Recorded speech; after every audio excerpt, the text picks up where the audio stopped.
The Olympics are heading back to Beijing. Last time they were in 2008 or 2006.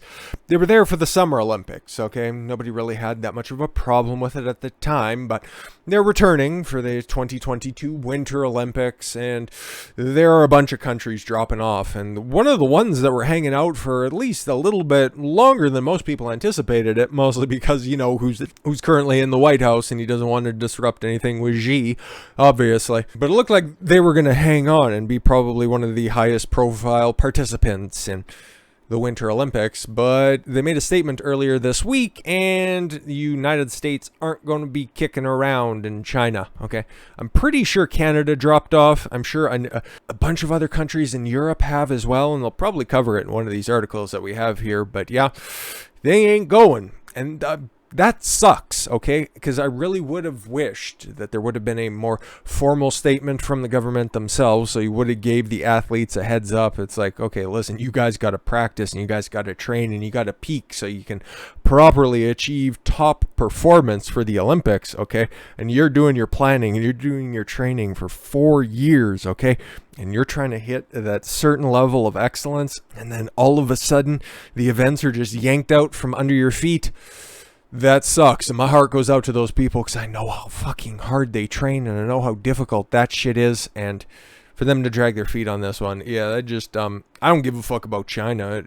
Just another, you know what, blow to their economy that they aren't going to be getting any fucking boost from any of these athletes that are coming over, because there's much more to the Olympics than simply just the Olympics themselves, the economic boom, which China definitely fucking needs, because if there's ever been a paper tiger on the world stage that is as feared as China is right now, I have yet to see it, okay? And I've been banging that drum for a long time, okay? It's a big fucking facade. It's just big shadow games that are coming out of the CCP, and they're a lot fucking weaker than anybody anticipates, because their infrastructure is just one bad flooding season away from just completely fucking yeeting a bunch of people. And you can take a look at a lot of other tertiary factors to the fact that their GDP, while it exploded in the early 2000s and it held steady in the mid 2010s, it just hasn't fucking gone up any in the past decade or so. And that their birth rates are, you know what, hey,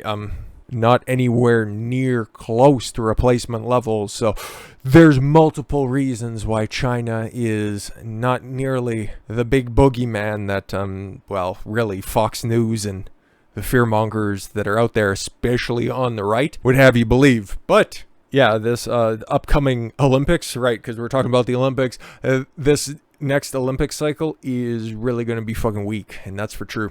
U.S. announces a diplomatic boycott over Beijing Winter Olympics over rights abuses.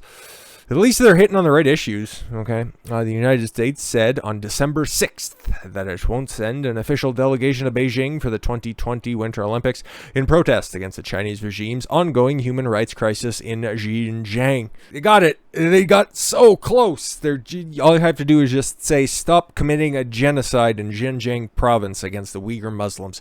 You're that close. You're that close. White House Press Secretary Jen Psaki said the regime's ongoing they should have just read ahead a little bit. Ongoing genocide and crimes against humanity means Washington cannot proceed with business as usual. But don't worry, we're still going to be getting all of our cheap supplies from China. Don't worry, we're just, trying to make a stand at the cost of the athletes' training. The U.S. diplomatic or official representation would treat these games as business as usual in the face of the PRC's, People Republic of China's, egregious human rights abuses and atrocities in Xinjiang. We simply can't do that. It's weird to be in agreement with Psaki on anything, really, but better late than never, I guess. So here's your one thumbs up, okay? Don't anticipate a follow-up. Told a daily press briefing on December 6th, weeks after President Joe Biden said the administration was considering such a move. As the president told President Xi, standing up for human rights is in the DNA of America. Oh, yeah. And then they'll just drag you for Black Lives Matter and all that other kind of fun stuff. But whatever. We have a fundamental commitment to promote human rights, she added, referring to Xi's current ongoing genocide. The two leaders had met for the first time virtually on November 15th. Oh, I should have pulled this up too, but earlier in the week there was a virtual summit between Biden and Putin. And yeah, virtual because Biden literally can't do fucking anything. Oh, Omicron. Yeah, you're fucking jabbed up like a motherfucker and you got more medical attention at your fucking ready than anybody else in human history, okay? But the motherfucker boomered the setup by not having his fucking mic on and he was just waving stupidly at Putin.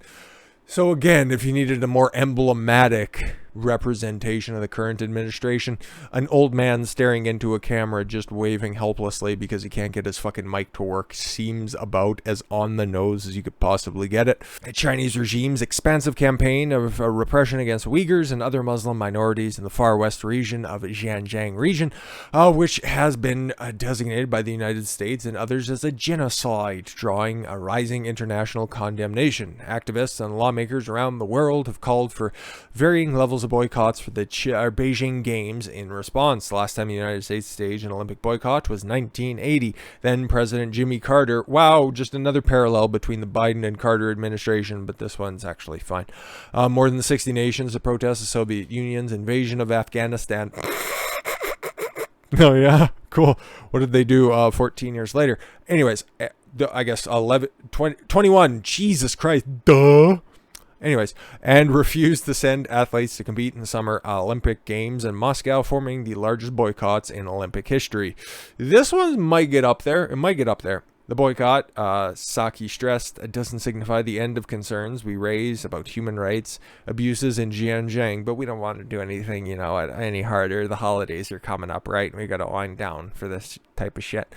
Unlike the 1980 diplomatic protest, the boycott next February won't affect the athletes in attendance. So what the fuck are you doing? Jesus Christ. We don't think it's right step to penalize athletes who have been in training. Oh, okay, cool. So we won't send anybody over there because traveling's difficult. At least anybody who's in a official capacity to represent the United States. You fucking loser. So it's not like Biden even attended the Tokyo Games. He sent his wife to go do his fucking job for him. What a sack of shit.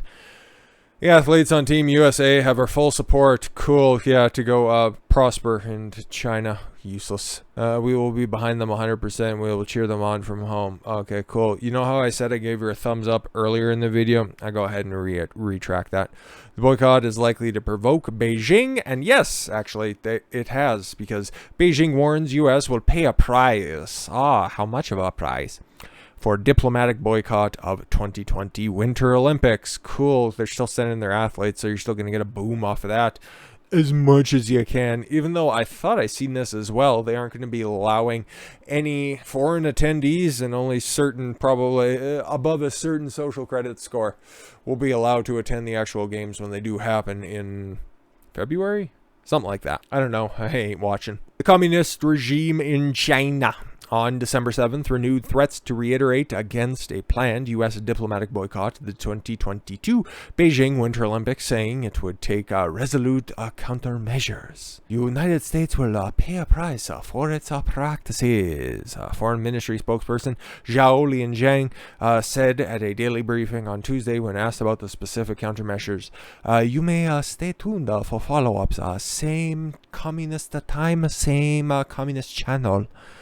White House Press Secretary Jen Psaki announced on December 6th that the United States would not send an official delegation. Oh, we aren't going to send our bureaucrats there, but we're just going to go ahead and make sure that all of our ski jumpers are still sent. The decision came amid intensified boycott calls amongst rights groups and lawmakers around the world. Cool. So once again, the headline will just go ahead and be like, oh, the United States is boycotting. What does that diplomatic thing mean? Well, they're boycotting, so that means they're doing something about it. Stupid.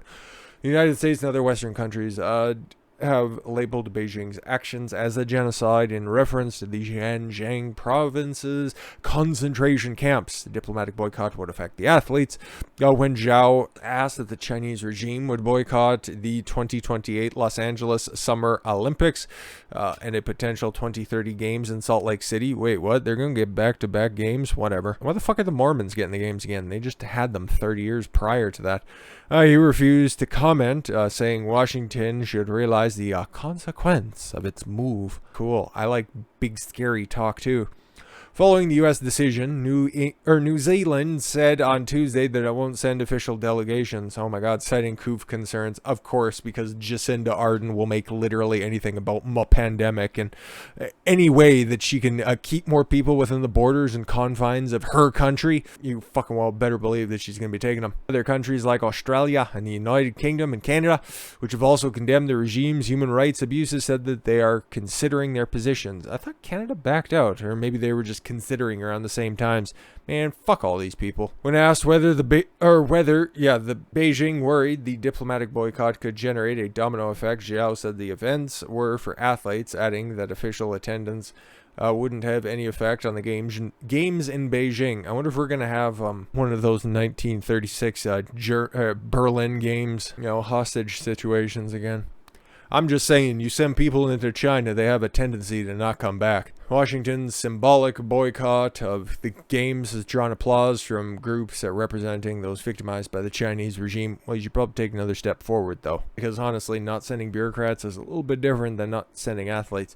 You know what, if you guys get enough countries that are like, yeah, no, this shit's kind of retarded and we're not going to send our athletes, you could just have the Bo-Olympics if you wanted. Something like that. The Mo-Olympics? Homo-Olympics. I know you guys would be up for that one. Not really. You should just be running your own fucking parallel games. You got the infrastructure for it, like Salt Lake City. Listen, they're anticipating the 2030 games. You could just go ahead and rehabilitate that shit. Too sweet. And you can just host some games there and put them on cable. Fine. I'm sure somebody's going to want the fucking rights to that. So, or shit, Torino, 2006. You could just go back there. There's a boatload of places where you could just host these games. You just don't have to send them into Beijing. But yeah, I guess. So if I'm to give like a final grade on this, like thumbs in the middle. Okay, cool. Ooh, we're really going to hold you accountable on this. There's going to be no official delegation, so you aren't going to have to prep a skybox with fucking snack trays and questionably aged fucking waitresses to just, dote over the United States